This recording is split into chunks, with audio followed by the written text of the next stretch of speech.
Sanif ആറ്റുംപുറത്തെ YouTube channel ആദ്യമായിട്ടാണ് ഒരു vlog ചെയ്യുന്നത്. അതും എൻ്റെ നാടായ ആറ്റുംപുറ സ്കൂളിൽ തന്നെയാണ് നിൽക്കുന്നത്. ഈ കാണുന്നതാണ് നാരായണൻ സാറ്.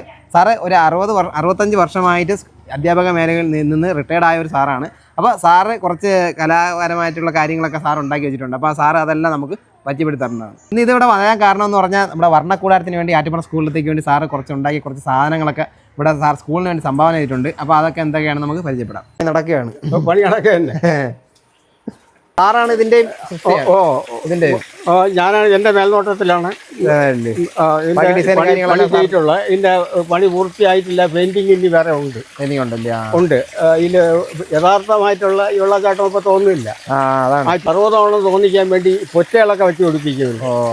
അതിൻ്റെ വർക്ക് നടത്താൻ അതുകൂടെ വരും. പിന്നെ ഈ വെള്ളം ഒലിച്ചു വരുന്ന ഈ ഓവ് അതിൻ്റെ ഡിസൈൻ മാറ്റിയെടുക്കും. അവിടെ തിരിച്ചിട്ട് കുറച്ച് കൃഷി ഇവിടെ ചെയ്യണം. ഇതിനോട് ചേർന്ന് തന്നെ ചെയ്യാം. സാറിൻ്റെ നേതൃത്വത്തിന് ആറ്റുംപുറ സ്കൂളിൽ നടക്കണം. അതിപ്പോൾ നാളെ 2 ദിവസം കഴിഞ്ഞ ഉടനെ തന്നെ അതിൻ്റെ പരിപാടി അതുകൂടെ ചെയ്യും. ഇപ്പോൾ ഉള്ള ഈ തലമുറ കണ്ടു കാണാൻ സാധ്യതയില്ല. കാരണം ഇത് ഉപയോഗിച്ചുള്ള കൃഷിയൊന്നും ഇപ്പോൾ നമ്മുടെ നാട്ടിൽ വീട്ടിലെത്തുമില്ല. അപ്പോൾ ഇതിൻ്റെ പേരെന്താണെന്ന് നിങ്ങൾക്ക് പറയാമോ? ഉറക്കെ പറയും. കലപ്പ. നിങ്ങൾ കണ്ടിട്ടുണ്ടോ അത്? എവിടെ കണ്ടിട്ടുണ്ട്? ഉറക്കെ അത്രേ ഉള്ളൂ. അല്ലാതെ വീടുകളിലെങ്കിലും ഈ കൃഷി സ്ഥലങ്ങളിലൊന്നും നിങ്ങൾ ഇപ്പോൾ ഇവിടെ കണ്ടിട്ടില്ലേ? ഇതാണ് നിലം വിടാൻ ഉപയോഗിക്കുന്ന കലപ്പ. പണ്ട് കാലങ്ങളിൽ ഇന്നുള്ളവരെയുള്ള ഈ സജ്ജീകരണങ്ങൾ യന്ത്ര സംവിധാനമൊന്നുമില്ല. ഈ തടിയിൽ നിർമ്മിച്ചിട്ട് പിന്നെ ഇതിൽ മൃഗങ്ങൾ പോത്തോ കാളയോ ഏതെങ്കിലുമൊക്കെയാണ് ഇതിങ്ങനെ വലിച്ചുകൊണ്ട് പോകുന്ന കൃഷി സ്ഥലത്തൂടെ. അതിങ്ങനെ പല പ്രാവശ്യമാകുമ്പോൾ ആ മണ്ണ് കൃഷിക്ക് ഭാഗമാവും. ഇങ്ങനെയാണ് കൃഷി ചെയ്യുന്നത്. ഇത് അതിൻ്റെ കഴുത്തിൽ വയ്ക്കാനുള്ള നോകമെന്ന് പറയും. ആ കന്നുകാലിയാണ് അത് വയ്ക്കുന്ന. ഇവിടെ കയറിട്ട് ഇങ്ങനെ വയ്ക്കും. അപ്പുറം കാലികൾ വയ്ക്കും. പിന്നെ ഇതെല്ലാം തീർന്ന ശേഷം അത് നിരത്താനുള്ള ഉപകരണമാണ്. അത് മരമൊന്നും കാണുന്നില്ലേ? ഇതും ഈ കന്നുകാലികൾ തന്നെയാണ് വലിച്ചുകൊണ്ട് ആ കൃഷി സ്ഥലം നിരത്തുന്നത്. അപ്പോൾ ഇത് കാർഷിക ഉപകരണങ്ങളുടെ കൂട്ടത്തിൽ വരും. കൃഷി ഉപകരണങ്ങളാണ്. ഇനി ഇരിക്കുന്നത് ഒരു തേക്കിൻ്റെ വേരാണ്. ഇതല്ലേ? ഈ തേക്കിൻ്റെ വേരിൽ 2 വശത്തായിട്ട് ഇങ്ങോട്ടൊരു വേര് ഇതിൻ്റെ ഈ ഭാഗം എടുത്തിട്ട് അത് 2 പക്ഷികളെ രൂപമാണ് ഇതിൽ കൊത്തിച്ചിരിക്കുന്നത്. ഇത് ഏതൊക്കെയാണെങ്കിൽ ഒരെണ്ണത്തിൻ്റെ പേര് പറയാം. മൂങ്ങ. പിന്നെ അപ്പുറത്തിരിക്കുന്നത് പരുന്ത്. ഒരു മൂങ്ങയും പരുന്തും മുതുകോട് നോക്കണേ. അതിൻ്റെ ഒരു ഒത്തൊരുമ അതാണ്. ഇനി അത് യാതിനെ സൂചിപ്പിക്കുന്നതാണ്. അടുത്തത് ഇത്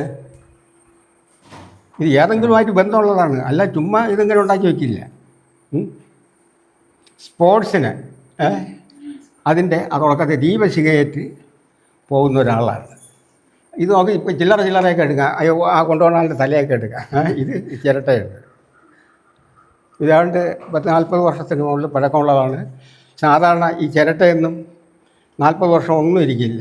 പക്ഷേ ഇതിനെ പ്രത്യേകം സംസ്കരിച്ച് അതിന് ഓരോ വർഷവും അതിൻ്റെ കേടുപാടുകളൊക്കെ തീർത്ത് മിനുക്കി വയ്ക്കുന്നതുകൊണ്ടാണ് ഇനിയും ഇതുപോലെ 40 വർഷങ്ങൾ വീണ്ടും ഇരിക്കും. ഇത് തേക്കിൻ്റെ വേരാണ്, തടിയാണത്. അതിലാണ് ഈ രൂപം ചെയ്തു വച്ചിരിക്കുന്നത്. നിങ്ങളെ പരിചയപ്പെടുത്താൻ കൊണ്ടുവന്നിട്ടുണ്ട്. ഇനിയും കുറേ എൻ്റെ വീട്ടിൽ ഇരിക്കുകയാണ്. ചുരുക്കം പറഞ്ഞാൽ ചെറിയൊരു വർണ്ണക്കൂടാരമാണത്. അത് ഇതിൻ്റെ ഉദ്ഘാടനത്തിന് ഞാനിവിടെ കൊണ്ടുവരും നിങ്ങൾക്ക് കാണാൻ. അത് കഴിഞ്ഞ് ഞാൻ കൊണ്ടുപോകും. കുറേ വരണമുണ്ട്. ഇത് ഞാൻ ഇവിടെ സ്ഥിരം ഇത് വച്ചിരിക്കുന്നതാണ്. ഇനി ഇവിടെ വേറെ ഒന്നുകൂടെ ഞാൻ ഇവിടെ കൊടുത്തു വിട്ടിട്ടുണ്ട്. ഒരു 70ഓളം തടി ഇനങ്ങൾ നമ്മൾ അപൂർവമായിട്ട് എങ്ങും കാണാത്ത തടിയുടെ പീസുകളെല്ലാം അത് വെട്ടി ഒട്ടിച്ചിട്ടുണ്ട്. അതുകൂടെ ഒരു ജാതി തടി നമ്മുടെ ഇന്ത്യയിൽ ഉണ്ടെന്ന് പറഞ്ഞാൽ കേരളത്തിൽ മാത്രമേ ഉള്ളൂ. തെമ്മലല്ലേ?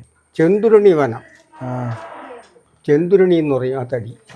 അതാ തെമ്മലയിൽ മാത്രം. അവിടെ മാത്രമേ ഉള്ളൂ. പക്ഷേ അത് പിന്നെ സർക്കാർ വൈൽഡ് ലൈഫിൻ്റെ സംരക്ഷണ മേഖലയായിട്ട് വെച്ചിരിക്കുകയാണ്. ആ ഫോറസ്റ്റ് ഏരിയയിൽ വെക്കേണ്ടതാണ്. ആ വന ഏരിയയിൽ എന്തെല്ലാം തടികളുണ്ട് എന്ന് ആളറിയാൻ വേണ്ടി. എവിടെയെങ്കിലും ഉണ്ടെങ്കിലും ഇല്ല. നമ്മുടെ സ്കൂളിൽ കണ്ടതൊന്നും അല്ല, നമ്മൾ സാറിൻ്റെ വീട്ടിൽ വന്നിട്ടുണ്ടതാ ഈ മുന്നിൽ കാണുന്നില്ലേ, ഇതെല്ലാം സാർ ഇവിടെ സ്വന്തം കരങ്ങളിൽ ഉണ്ടാക്കിയതാണ്. ഓരോന്നിനെ പറ്റി സാറ് തന്നെ വിശദീകരിക്കുന്നതാണ്. 45 വർഷത്തോളം പഴക്കമുള്ളതാണ്. അതും ഈ പറഞ്ഞ പോലെ ഈ ചിരട്ടയൊന്നും 40-45 വർഷമൊന്നും ഇരിക്കില്ല. ഇതിനെ ആ രീതിക്ക് സംരക്ഷിച്ച് വെച്ചതുകൊണ്ടാണ് ഈ ചിരട്ടയിലുള്ള രൂപങ്ങളൊക്കെ ഇതപ്പോൾ അന്ന് ഇരിക്കുന്നത്. പഠിപ്പിക്കുന്ന സമയത്ത് ഇതെല്ലാം തുടങ്ങിയതാണല്ലേ? അന്നേ ഉണ്ട്. ഞാൻ പോയിട്ടുള്ള സ്കൂളിലൊക്കെ ഒരു കുറഞ്ഞ ഒരു 10-20 ഐറ്റം സാധനമെങ്കിലും ഞാൻ അവിടെ ചെയ്തവിടെ കൊടുത്തിട്ടുണ്ടാവും. നെടുമങ്ങാട് താലൂക്കിൽ ഒരു 7 സ്കൂളിൽ കുറേ സാധനങ്ങൾ ഉണ്ടാക്കാൻ അതിൻ്റെ ഒരു ചുമല എനിക്ക് കൂടെ ഉണ്ടായിരുന്നു. അത് ഇടനില UPSൽ വെച്ചാണ് അത് ചെയ്തത്. അതിലൊരു 55 ഐറ്റം സാധനം ഇവിടെ കിട്ടിയിട്ടുണ്ട്. അത് നെടുമങ്ങാട് പിന്നെ ജില്ലയിലെ ആകെ അല്ല താലൂക്കിനകത്ത് ആകെ 7 സ്കൂളിൽ കൊടുത്തതിൽ നമ്മുടെ സ്കൂളിലുണ്ട്. ഉണ്ടല്ലേ? ഇതെല്ലാം എങ്ങനെ എന്തൊക്കെയാണ്? എന്തൊക്കെ തടികള്? തടി ഇത് ഒരു തേക്കിൻ്റെ വേരാണ്. ഈ തേക്കിൻ്റെ വേരെന്ന് ഇത് കുറെ കൂടെ ഒരു വൃക്ഷം പോലെ ഉണ്ടായിരുന്നു, ഭീമാകാരമായിരുന്നു. അതിനെ കൂടെ കൊണ്ട് വയ്ക്കാനോ അത് ഉള്ള സ്ഥലസൗകര്യം ഇല്ലാത്തതുകൊണ്ടാണ് ഇതിൻ്റെ ശേഖരങ്ങളൊക്കെ അല്ലെങ്കിൽ നല്ല ഒരു ഒറിജിനൽ ഒരു മരത്തിൻ്റെ എല്ലാ ശാഖകളും എല്ലാം ഉണ്ടായിരുന്നു. അതിൽ ഈ ഓരോ പക്ഷികളെ കൊത്തി അതിൽ വെച്ച് പിടിപ്പിച്ചിരിക്കുകയാണ്. ഇതും ഇത്രയും വർഷത്തെ പഴക്കമുണ്ട്. ഇതിപ്പോൾ ഈട്ടിത്തടി ഇതിൽ ഒരു ആകെ മൊത്തം ഇത്രയേ ഉള്ളായിരുന്നെങ്കിൽ കളയാനൊന്നും ഇല്ലായിരുന്നു. ഒരു ഈട്ടിത്തടിയിലെ പേര് അതിനെ ചെത്തി മിനിക്ക് എടുത്താണ്. ഇത് തൊണ്ട. ഇത് ഒരു തേങ്ങയാണത്, ഉണക്ക തേങ്ങ. ആ തേങ്ങയെ നമ്മൾ രൂപപ്പെടുത്തി എടുത്തതാണല്ലേ? എടുത്ത് വെച്ചൊക്കെയാണ്. ഇത് ഒരു പട്ടിയുടെ രൂപമാണ്. അപ്പോൾ ഇതൊക്കെ ചെയ്യണമെങ്കിൽ മൂർച്ചയേറിയ കത്തി വേണം. അതും സാധാരണ ബ്ലേഡ്. ഈ ബ്ലേഡ് കൊണ്ടാണ് നൈസാരി ചെത്തിച്ച് ഉണ്ടാക്കാൻ എത്ര ദിവസം എടുത്തായിരിക്കും? ഇത് ഞാൻ ഒരു ദിവസം ഒരെണ്ണം ഉണ്ടാക്കും. ഒരു ദിവസം കൊണ്ട് ഒരെണ്ണം? അത് മിക്കവാറും പകൽ സമയം കിട്ടില്ല, രാത്രി സമയങ്ങളിലാണ്. രാത്രി വെളുക്കുന്നേരം ഇരിക്കും ഇത് ചെയ്യുന്നത്. മിക്ക സാധനങ്ങളും രാത്രി ചെയ്തതാണ്. പകല് നമുക്ക് അതിന് സമയം കിട്ടില്ല. പിന്നെ ഇതിലുള്ള തന്നെ ഒരുപാട് ഐറ്റങ്ങളുണ്ടായിരുന്നു, എല്ലാം മോഷണം പോയി. അത് സ്കൂളിൽ വെച്ച് തന്നെ പോയി. അത് കുറെ കൂടെ നല്ല കാണാൻ കുറെ കൂടെ ഭംഗിയുണ്ട്. പിന്നെ ഇതും തേക്കിൻ്റെ വേരാണ്. ഇത് തേക്കിൻ്റെ വേരും തേക്കിൻ്റെ തടിയുമാണ് ഇതിൽ വെച്ചിരിക്കുന്നത്. ഇതും ഒരു തേക്കിൻ്റെ വേരാണ്. ആനക്കൊമ്പ് ആനയെ ഞാൻ ഉണ്ടാക്കിയത് തന്നെ ഈട്ടിത്തടിയിൽ കൊത്തിയെടുത്ത്. ഇതൊക്കെ ചെയ്തെടുക്കാൻ ആയുധങ്ങൾ അതനുസരിച്ച് ഒരുപാട് വേണം. നല്ല മൂർച്ചയുള്ള ആയുധങ്ങളായിരിക്കണം, പല രീതിയിലുള്ള. അല്ല, ഞാനിത് തന്നെ ചെയ്തു തുടങ്ങിയപ്പോൾ ആദ്യം ആയുധങ്ങൾ ഉണ്ടാക്കി വെച്ചിട്ടാണ് ഇത് ഇന്ന എല്ലാം ആയുധങ്ങൾ വേണം. അങ്ങനെ ആയുധങ്ങൾ എല്ലാം സജ്ജീകരിച്ചിട്ടാണ് ഈ പണി തുടങ്ങി. ഇത് നമ്മൾ വെള്ള പെയിൻ്റ് അടിച്ചാൽ ഒരു ആനയിലെ കൊമ്പെന്നേ പറയും. അതാണ്. തടിയിലാണ് ഈ പൂവ് വെട്ടിയെടുത്ത എണിയത്. തടിയിൽ തന്നെ ഇത് പൂ വെട്ടിയെടുത്തിട്ട് ഇത് മറ്റേ പിന്നെ തേങ്ങയുടെ ഗ്രാഞ്ഞിലുണ്ടല്ലേ സാധനം, അതും ഇത്രയും വർഷം ഇരിക്കണമെന്ന് പറഞ്ഞാൽ നൈസ് പണി. ഇതൊക്കെ ഇവിടെ ഇളകി പിന്നെ വർഷങ്ങളായതല്ലേ. ഇത് അത്രയും നല്ല മൂർച്ചയേറിയ കത്തിയില്ലെങ്കിൽ ഇതിൽ അരിഞ്ഞെടുക്കാൻ ഒക്കില്ല. ചിരട്ടയാണ് ഇങ്ങനെ കട്ട് ചെയ്തെടുക്കുന്നത്.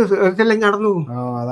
അതിൻ്റെ ചിരട്ട, അതിൻ്റെ ഗ്രാഞ്ഞിൽ ഇത് വെയിറ്റ് കയറാൻ വേണ്ടി സിമെന്റ് ഇത് അടുക്ക് ഓരോന്നിൽ കയറണമെങ്കിൽ ചുമ്മാ ചേട്ട പോരാ. നമ്മൾ സൈസ് കിട്ടുന്നതിന് സെറ്റ് ചെയ്ത് അടുക്കി വെച്ചിട്ട് അതേ പ്രത്യേകം കവറിലിട്ട് വയ്ക്കും. പിന്നെ ആ സെറ്റ് എടുത്താണ് ചെയ്യുന്നത്. അല്ലെങ്കിൽ ഇത് ഇതിനകത്ത് കയറുന്ന ചേട്ട വേണം. ഇതെല്ലാം അങ്ങനെ എന്നതാണ്ട് ഇതെല്ലാം അതാണ്ട് ഈ അടുക്കെല്ലാം അതങ്ങനെ വേണം. തറക്കിച്ച് പറഞ്ഞ് തേങ്ങയുടെ മോഡാണെന്ന്. ഇതെന്തിനാണ് ഇത്? ചിരട്ട.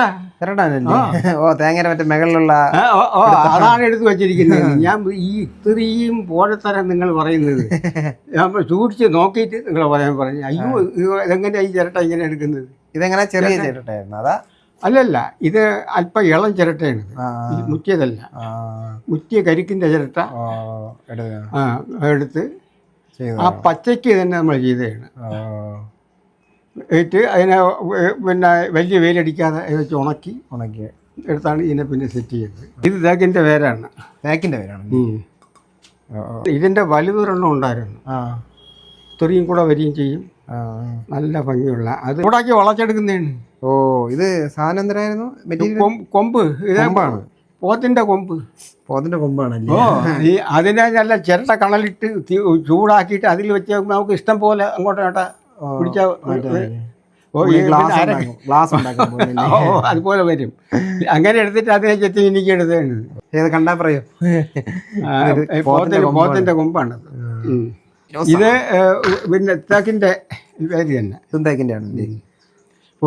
പക്ഷേ ഇതിൻ്റെ ഒരു വലുതുണ്ടായിരുന്നു 50 കിലോ വെച്ചാൽ അത് തിരിഞ്ഞ് നിൽക്കുന്നതാണ്. ഇങ്ങനെ കഴുത്തി തിരിഞ്ഞ് നിൽക്കുന്ന പോസാണത്. അത് നമ്മൾ കണ്ടാൽ തിരി പേടിയും തോന്നുന്നത്. ഓ കാരണം ഇത് അതിൻ്റെ അടുത്ത് വെച്ച് കഴിഞ്ഞാൽ ഇത് ഈ കുട്ടി അങ്ങോട്ട് ചെല്ലുമ്പോൾ മറ്റേ ഇങ്ങനെ ചികിറിക്കൊണ്ട് ഇതിനെ വിരട്ടുന്നതായിട്ട് തോന്നുന്നു. ഞാൻ അങ്ങനെ വെച്ചിരുന്നു. അത് എന്നിട്ട് ഞാൻ ഇതിൻ്റെ മുകളിൽ വെച്ചിരുന്നു. മുകളിൽ വെച്ചിട്ട് ഷീറ്റൊക്കെ ഇട്ട് കെട്ടിപ്പോയി വെച്ചിരുന്നേ. ഇല്ലാതായി, ഈർപ്പം പിടിച്ച് ഇല്ലാതായി പോയല്ലേ. ഇത് സെപ്പറേറ്റ് ഇത് ഇളക്കിയെടുത്ത് ഒട്ടിച്ചവിടെ വെച്ചൊക്കെയാണ് ആമ. ഓ ആമ. ഇതും തടിയാണ്. കുമ്പിള് അതിൻ്റെ അടിയിൽ തവള ഇരിക്കുന്നു. ഓ നനയാതെ കയറിയിരിക്കുന്നു.